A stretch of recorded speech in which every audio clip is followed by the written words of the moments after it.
ఆ తర్వాత హాస్పిటల్కి వెళ్ళి కేజీహెచ్కి వెళ్ళి ఎవరైతే హాస్పిటల్లో డెడ్ బాడీస్ అన్ని పోస్ట్ మార్టంకి వచ్చి కుటుంబ సభ్యులు బాధితులు వచ్చారు, వాళ్ళని పరామర్శించాను, ఓదార్చాను. కానీ కొన్ని సంఘటనలు చూస్తే చాలా బాధేస్తుంది. 4 నెలల ప్రెగ్నెంట్, లేకుంటే ఒక బాబు కూడా 2 ఏళ్ళు కూడా కాలేదు మ్యారేజ్ అయ్యి, అతను చనిపోయి ఆ అమ్మాయిని చూస్తే చాలా బాధేస్తుంది. ఇలాంటి సంఘటనలు చాలా సంఘటనలు, ఒక హృదయ విదారకమైన సంఘటనలు జరిగాయి. అవి చూసిన తర్వాత వాళ్ళందరితో మాట్లాడి ఒక భరోసా ఇచ్చాం. భరోసా ఇచ్చి మొత్తం అనౌన్స్మెంట్ కూడా మీరు ఒకసారి చూస్తే బాధితులందరికీ, చనిపోయిన వాళ్ళందరికీ 1 కోటి రూపాయలు ఆర్థిక సహాయం చేయడం, సీరియస్గా ఇంజురీ అయిన వాళ్ళకి 50 లక్షలు ఇవ్వడం, లైట్ ఇంజురీస్ ఉంటే అలాంటి వాళ్ళకు కూడా 25 లక్షలు ఇవ్వడం, ఈ 3 కేటగిరీస్ కింద అనౌన్స్ చేశాం. ఈరోజే ఎవరైతే చనిపోయారో వాళ్ళందరికీ చెక్కులు కూడా డిస్ట్రిబ్యూట్ చేస్తారు. మిగిలిన వాళ్ళు కూడా ఇమీడియట్గా డిస్ట్రిబ్యూట్ చేయమని ఆదేశాలు ఇచ్చాను. అవి కూడా ఇమీడియట్గా ఇస్తాం. అయితే మనం ఆర్థిక సహాయం చేయొచ్చు కానీ కుటుంబాలు తేలేం. ఆ కుటుంబానికి ఎవరైతే ఆధారంగా ఉంటారో, ఎవరైతే ఆ కుటుంబానికి ఒక సెక్యూరిటీగా ఉంటారో వాళ్ళు మనం తేలేం. అది జీవితాంతం తీరని లోటు. ఒక పక్క ఇండస్ట్రీస్ రావాలి, కానీ రెండో పక్కన కూడా సేఫ్టీకి కూడా అంతే ప్రాధాన్యత ఇవ్వాలి. ఆ విషయాలు కూడా నేను వచ్చినప్పుడు మొత్తం మీకు ఎక్స్ప్లెయిన్ చేస్తాను. ఇక్కడ ఫార్మా కంపెనీలు మీరు చూస్తే వేపర్ క్లౌడ్ ఎక్స్ప్లోషన్, దీంతో మొత్తం అక్కడుండే ముందుగానే ఇది ఇన్ఫ్లేమబుల్, అది సరిగా మేనేజ్ చేయకుండా, కానీ కారణాలు ఏమైనా కావచ్చు, జస్టిఫికేషన్ ఉండొచ్చు, జస్టిఫికేషన్ లేకపోవచ్చు, కానీ ప్రాపర్ ఎస్ఓపి ఫాలో కాలేదనేది క్లారిటీ. ఎవరైనా సరే ప్రాపర్ ఎస్ఓపి ఫాలో అయితే ఈ ప్రాబ్లం వచ్చేది కాదు. ఈరోజు మనం ఇక్కడ చూస్తే టోటల్గా ఇక్కడికి వచ్చినప్పుడు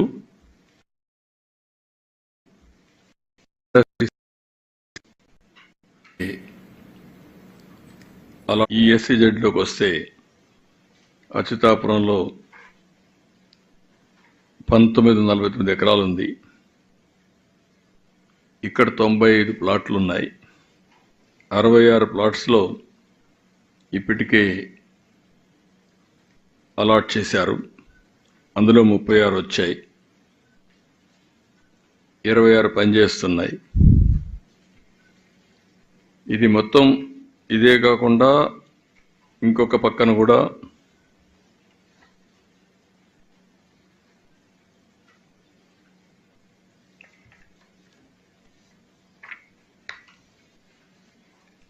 మనకు ఫార్మా ఇంకోటి కూడా ఉంది. ఈ 2 ఫార్మా యూనిట్లు కూడా ఇక్కడనే మనం చూస్తే 280 యూనిట్లు, 208 యూనిట్లు వస్తాయి. బోత్ ఎస్సీజెడ్, నాన్ ఎస్సీజెడ్ రెండు కలిపి. అలాంటిది ఇది ఇంకా పూర్తిగా ఫుల్ ప్లెడ్జ్లో ఈ సెక్యూరిటీ స్టాండర్డ్స్ కానీ ఇవి కూడా జరగలేదు. ఇప్పుడు ఇంకొక పక్కన చూస్తే లాస్ట్ 5 ఇయర్స్లో 1924 మొత్తం ఇక్కడికి వస్తే దగ్గర 119 ఇన్సిడెంట్ జరిగాయి. విశాఖపట్నం అందులో 120 మంది చనిపోయారు.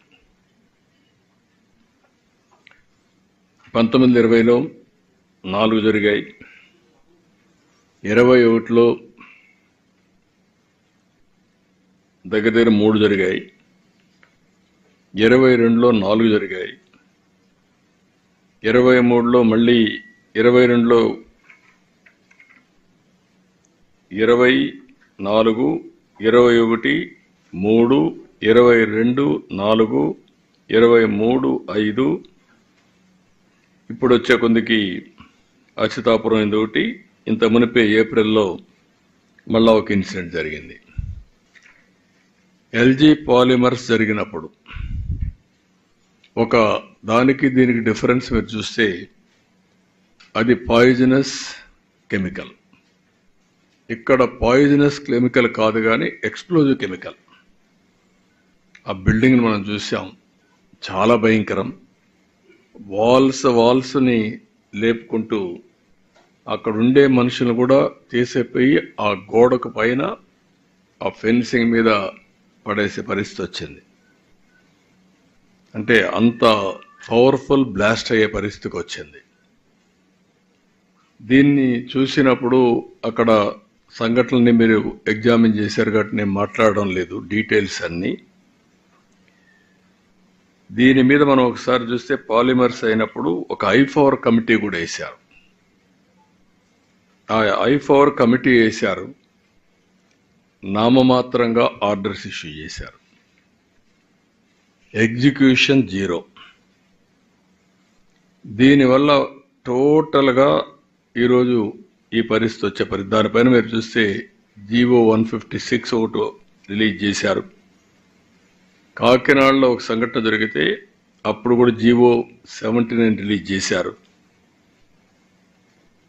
కానీ రెగ్యులేటరీ అథారిటీస్ మాత్రం నామమాత్రంగా చర్యలు తీసుకున్నారు తప్ప ఎక్కడ యాక్షన్స్ తీసుకునే పరిస్థితులు లేరు. దానివల్ల రిపీటెడ్గా జరుగుతున్నాయి. ఏది ఏమైనా దీన్ని నేను డీటెయిల్స్ అన్నీ కూడా ఎప్పటికప్పుడు చెప్తాను, కానీ నేను ఇంకా డీటెయిల్స్ ఫర్దర్గా వెళ్ళడం లేదు. ఫర్మ్ యాక్షన్ తీసుకుంటే తప్ప ఇక్కడ ఇవన్నీ కూడా ఫుల్ స్టాప్ పెట్టలేం. I want to go very clearly. నేను ఒకసారి అప్పీల్ చేస్తున్నా ఆల్ ఇండస్ట్రియలిస్టులకి, మీరు కూడా ఈ రెడ్ కేటగిరీలో ఉండే ఇండస్ట్రీస్ అన్నీ మీరు జాగ్రత్తలు తీసుకోవాలి. మీరు మాకు కూడా గవర్నమెంట్కి కానీ ప్రజలకు కానీ ఇండస్ట్రీ రావాలి, ఎంప్లాయ్మెంట్ కావాలి, వెల్త్ క్రియేట్ చేయాలి. అదే సమయంలో ప్రజల సేఫ్టీ కూడా ఈక్వల్ ఇంపార్టెన్స్ ఇవ్వాలి. అందుకే ఆల్ ఇండస్ట్రియలిస్ట్ని ఈ మీటింగ్ ద్వారా నేను పిలిపిస్తున్నాం. ఇమ్మీడియట్గా మీరు సేఫ్టీ మెజర్స్ అన్నీ మీరు ఇంటర్నల్ ఆడిట్ చేయండి. ఇంటర్నల్ ఆడిట్ చేసుకొని తద్వారా మీరు ఏమేం చేయాలో ప్రికాషన్స్ తీసుకోండి. మేము కూడా డిపార్ట్మెంట్స్కి అందరికీ ఆదేశాలు ఇచ్చాను. రేపు మళ్ళీ ఒకసారి గట్టిగా కూడా ఆదేశాలు ఇస్తాం ఆల్ డిపార్ట్మెంట్స్కి. ఇప్పటికే ఇంత మునుపంతా కూడా కొన్ని తీసుకొచ్చాం. ఎన్ఫోర్స్మెంట్ ఏజెన్సీస్ అన్నీ ఒక కామన్ ప్లాట్ఫామ్ మీద తీసుకొచ్చాం. ఎవరి పాటికి వాళ్ళు పోయి ఇండస్ట్రీస్ అంతా కూడా ఎవ్రీడే పోయి గొడవ చేయడం కంటే either pollution board, pollution control board, or labor, or boilers, factories, legal metrology, వీళ్ళు 5 కూడా కంబైన్డ్గా వెళ్ళి ఇంకా కొన్ని ఏజెన్సీస్ ఉన్నాయి రెడ్ కేటగిరీ ఇండస్ట్రీస్కి. వీటికి వీళ్ళందరూ కూడా కంబైన్డ్గా వెళ్ళాలి, టీమ్గా వెళ్ళాలి. అది కూడా సిస్టమ్ డ్రివన్ సెలెక్షన్ వీళ్ళు చేయడానికి వీలు లేదు. ఆ రోజు మేము పెట్టింది అవి కూడా అనలైజ్ చేయమన్నాను ఇండస్ట్రీస్ మినిస్టర్ సెక్రటరీని. ఒక సిస్టంలోనే వస్తుంది, ఎవరు అడిగే పని లేదు. వాళ్ళు పోయి చెక్ చేస్తారు. చెక్ చేసిన తర్వాత రిపోర్ట్ ఇస్తారు 24 అవర్స్లో. అవి కంపైల్ చేసి మళ్ళా సిస్టంలో పెట్టాలి. అది పెట్టిన తర్వాత ర్యాండమ్ కింద మళ్ళీ అవసరమైతే ఒక ఆడిట్ చేస్తాం వేరే పార్టీని పంపించి, వీళ్ళు కాకుండా. అలాంటి చేసి ఇండస్ట్రియలిస్ట్కి ఎవరికి ఇబ్బంది ఉండకూడదు. అదే సమయంలో వీళ్ళు ఎక్కువ డబ్బులు సంపాదించాలి అనే ఉద్దేశంతో అసలు సేఫ్టీ మెషర్స్ ఫాలో కాకపోతే మాత్రం చాలా ప్రమాదం వస్తుంది. అందుకే ఈ సంఘటన ఒక ఆధారంగా తీసుకుని ఒక ఎంక్వైరీ కమిటీని ఇస్తున్నాను, high level committee. They will go through total scrutiny. ఈ ఇండస్ట్రీలో ఏమేం జరిగింది, ఏమేమి ల్యాప్సెస్ ఉన్నాయి. ఈరోజు నేను చూశాను ఇండస్ట్రీలో ఉండే అవకతవకలు కూడా, వాళ్ళకుండే ఇబ్బందులు కూడా.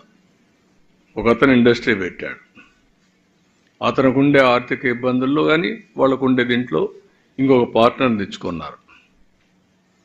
ఆ పార్ట్నర్ వచ్చి ఇప్పుడు మనం చూస్తే ఇద్దరు, ఫస్ట్ యాదగిరెడ్డి పెట్టాడు, తర్వాత డక్కన్ క్రానికల్స్ వచ్చారు, డక్కన్ కెమికల్స్ వచ్చారు. డక్కన్ కెమికల్ వచ్చిన ఇద్దరిలో గొడవలు వచ్చాయి. వాళ్ళ గొడవలు కూడా దీనికి రిఫ్లెక్ట్ అయ్యే పరిస్థితి వచ్చింది. ఈరోజు ఇంత సీరియస్ ఇష్యూ జరిగిన తర్వాత, ఇంతమంది చనిపోయిన తర్వాత, ప్రమోటర్ ఎవరైతే ఫ్యాక్టరీ పెట్టాడో ఈ should have come. That is his responsibility, fundamental duty. రాకుండా ఎక్కడుండే ప్లాంట్ మేనేజర్కి అప్పచెప్పేసి వెళ్ళిపోయే పరిస్థితికి వచ్చాడు. ఇంతవరకు మా అడ్మినిస్ట్రేషన్ కూడా టచ్ లేక రాలేదు. అది కరెక్ట్ అప్రోచ్ కాదు. నాకు ఇండస్ట్రీస్ రావాలి, అదే మరిగా ఇండస్ట్రీస్ని గౌరవిస్తాం. మీరు కూడా బాధ్యత తీసుకోవాలి. బాధ్యత తీసుకోకుండా టేక్ ఇట్ ఫర్ గ్రాంటెడ్, మేము పెట్టుబడి పెట్టాం, మా ఇష్ట ప్రకారం చేస్తాం అంటే కుదరదు. ఆ విషయం గుర్తుపెట్టుకోవాల్సిన హెచ్చరిస్తున్నా. ఈ రిపోర్ట్ వచ్చిన తర్వాత ఎవరు తప్పు చేసినా వాళ్ళని వదిలిపెట్టాం. Will punish them, no question of compromise on that. Even officers ఎవరైతే ఉన్నారో వీళ్ళు పీరియాడికల్గా వచ్చినటువంటి ఫైండింగ్స్ ఇచ్చారా, ఇస్తే యాక్షన్ తీసుకున్నారా, మళ్ళీ ఎందుకు వీళ్ళు రివ్యూ చేయలేకపోయారు, all lapses will study and then will take action. అది తీసుకుంటాం. అదే మరి కుటుంబాలు మాత్రం పూర్తిగా ఆదుకునే బాధ్యత గవర్నమెంట్ తీసుకుంటుంది. అదే మరి వాళ్ళని మేనేజ్మెంట్ని పే చేయమన్న కాంపన్సేషన్ వరకు మేనేజ్మెంటే పే చేస్తారు. అది వాళ్ళే ఇప్పటికే పే చేయించారు. 1 crore అయితే వాళ్ళే చెక్లు ఇచ్చారు, మొత్తం కూడా వాళ్ళే ఇస్తున్నారు. It is very clear. మళ్ళీ మీకు ఆసిలేషన్ లేకుండా I want to communicate to the people, వాళ్ళే పే చేస్తున్నారు. పే చేసిన తర్వాత ఏ విధంగా ఈ కంపెనీ కానీ ఇవన్నీ చేయాలో చేస్తాం. ఇక్కడ విశాఖపట్నంలో ఇంకొక ఫార్మా ఉంది, ఏదైతే పరవాడ దగ్గర, ఇక్కడ అచ్యుతాపురంలో ఇక్కడ ఒక ఫార్మా ఉంది. మోడల్స్ కూడా ఉన్నాయి దీంట్లో. అక్కడ డెవలపర్ ఉన్నాడు. ఇక్కడ ఏపీఐఐసి ఉంది, ఎస్సీజెడ్, నాన్ ఎస్సీజెడ్ ఉంది, కొన్ని మిక్స్డ్ ఉన్నాయి, కొన్ని ఐలా లాస్ ఉన్నాయి. ఇవన్నీ కూడా ఇంప్లిమెంటేషన్లో ఇంకా పగడ్బందీగా కొన్ని అఫ్లుయెంట్ ప్లాంట్స్ అన్నీ ఈ యొక్క ఎస్సీజెడ్కి మొత్తానికి ఒకటి ఉంది, కొంతమంది వాళ్ళు పెట్టుకుంటున్నారు. ఏ విధంగా సింక్రనైజ్ చేయాలి, ఎంత ఎఫెక్టివ్గా పనిచేయించాలనే విషయాలు కూడా ఎగ్జామిన్ చేస్తాం. అల్టిమేట్గా దీన్ని కూడా సీరియస్గా ఆలోచిస్తున్నాం. ఏదైతే సేఫ్టీ ఆడిట్ కోసం ఒక కమిటీ కూడా పెడతాం, అది కూడా కాన్స్టిట్యూట్ చేసి మొత్తం పగడ్బందీగా ఈ విశాఖపట్నంలో రాబోయే రోజుల్లో ఈ ఇండస్ట్రియలైజేషన్ జరుగుతుంది. అదే సమయంలో ఇలాంటి యాక్సిడెంట్ జరగకుండా సేఫ్టీ ఆఫ్ ది ఎంప్లాయీస్ కూడా వర్కౌట్ చేస్తాం. ఇది ఫైనల్గా.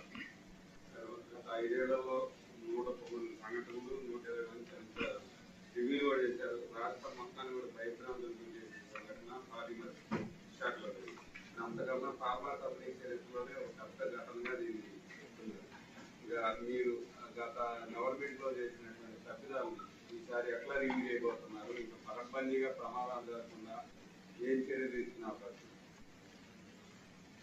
ఇప్పుడు మీరు ఒకసారి డీటెయిల్స్ అని నేను ఇక్కడ మాట్లాడడం లేదు.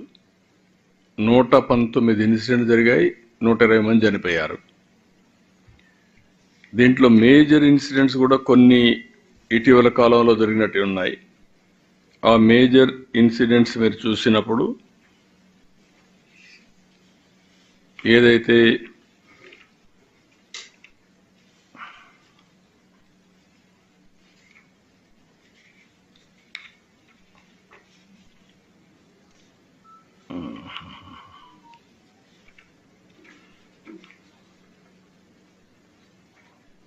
ఇరవైలో ఎల్జీ పాలిమర్ జరిగింది, అందులో 12 మంది చనిపోయారు. 20 మళ్ళీ హిందుస్థాన్ షిప్ యార్డ్లో జరిగింది, అందులో కూడా 11 మంది చనిపోయారు. లారస్లో కూడా ఒక యాక్సిడెంట్ జరిగింది. అదైనాక ఇప్పుడు జరిగిన ఒక ఇన్సిడెంట్ జరిగింది. ఇవి కాకుండా 2, 3 అయితే కంటిన్యూగా జరుగుతున్నాయి. మీరు చూస్తే జేఎస్పీసీలో స్మైలాక్స్ ల్యాబ్స్లో 2 చనిపోవడం, అది కూడా డిసెంబర్ 27, 2019. విజయశ్రీ ఆర్గానిక్స్లో ఒకరు చనిపోవడం, ఎవ్రీ 3 నెలలకు అట్లా 2020 మే 7న 12 మంది చనిపోవడం పాలిమర్లో. 2020 జూన్ 30 పరవాడలో బెంజిన్ గ్యాస్ లీక్ అయ్యి 2 చనిపోవడం. 2020 జూలై 13 పరవాడ జేఎన్పీసీసీలో అగ్ని ప్రమాదం వచ్చి ఒకరు చనిపోవడం. అదే మరి 2020 ఆగస్టు 1 హిందుస్థాన్ షిప్ యార్డ్లో 11 మంది.